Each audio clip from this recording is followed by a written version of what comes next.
Галиаскер Камал исемендәге Татар Дәүләт Академия театрының кеше залында ки Каз уелы исемле шигъри музыкаль кичә узды. Безнең хәбәрчебез дә әлеге кичәдә булып кайтты. Тузан булып ишеп йөргән атым төше серле.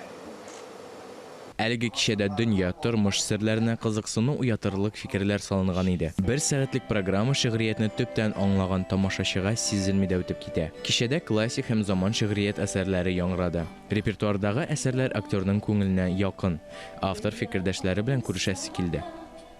Шигърият, шигырь ул үзе һәр төрле атамалардан, һәр төрле ниндидер исем тагулардан өстен.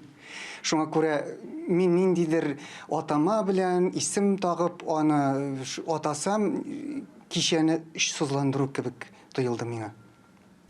Шигърият кичәләре гадәти үземтәләр белән башлана. Тик бүген тамашачы баштан ук шигъри дөньяга чума. Әсәрләр җыр белән аралашып бара. Илтезәр Мөхәммәтгалиев һәм Ләйсән Рәхимова шигырьләрне, җырларны үзләре сөйләп төзегән. Сценарийны беренче тапкыр гына күреп булмады, чөнки ул сценарий бергә туды, ул иҗат эш бергә туды.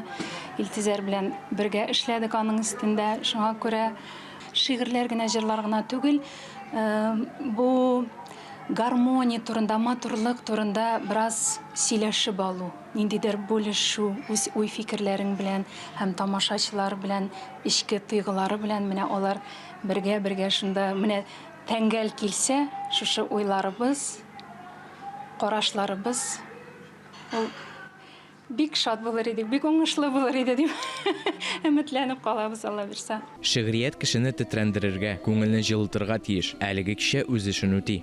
Кичәләр 18 мартта һәм 23 апрельдә тагын бер кат сәхнәдә куелачак. Искәндәр Гыймалдинов, Ирек Хәмидуллин, Татарстан яңалыклары.